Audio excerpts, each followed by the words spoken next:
So this is about 9 months before she died.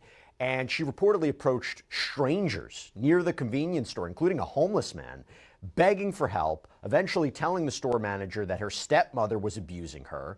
She was taken to Phoenix Children's Hospital. Eventually, she spoke with police. Fox 10 reports that Rebecca had a bloody lip, bruising on her hands and feet. She claimed that Woods had punished her for pretending to be asleep. She said Woods made her run laps, hit her with a brush on the back of her hand. The record reportedly states the officer observed, quote, faint bruising and marks on the back of both of her hands. She also stated she was hit with a brush and a belt on her feet and pointed out bruising and red marks on both of her feet. It has happened a lot. Okay, Professor, I'm a little confused here, right? So if this is documented and you're seeing injuries, what would be the appropriate course of action at this point in time? Is it just you take the injuries, you take the child's account, or does there need to be, and we'll talk about what happened next, but does there need to be verification from the alleged abuser? I mean, what happens next in a situation like this? Right. Well, there doesn't necessarily need to be an acknowledgement or verification from the alleged abuser. There does need to be some finding of a substantiated imminent threat. And what that means is, again, that can vary.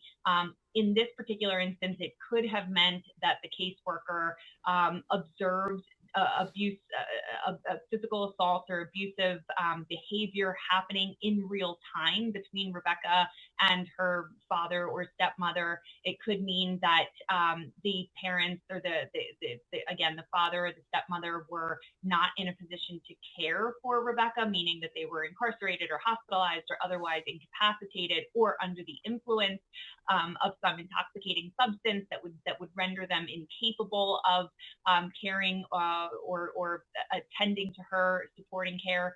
But again, this is where it gets circular. So your listeners and your viewers are right to feel frustrated to say, but you've got to be kidding me. There are bruises. There are indication that this child maybe was in a healing state, that she had previously been injured, and then nothing happened from that point going forward. And you're absolutely right. But again, this is where the pass the buck might come into play, where the agency can say, well, the legislature in Arizona has told us that we can't do anything unless the abuse is imminent, meaning that it's happening right now or is going to happen. If I have a probable cause to believe that this abuse is going to happen if I return the child at this moment on this occasion to this caregiver.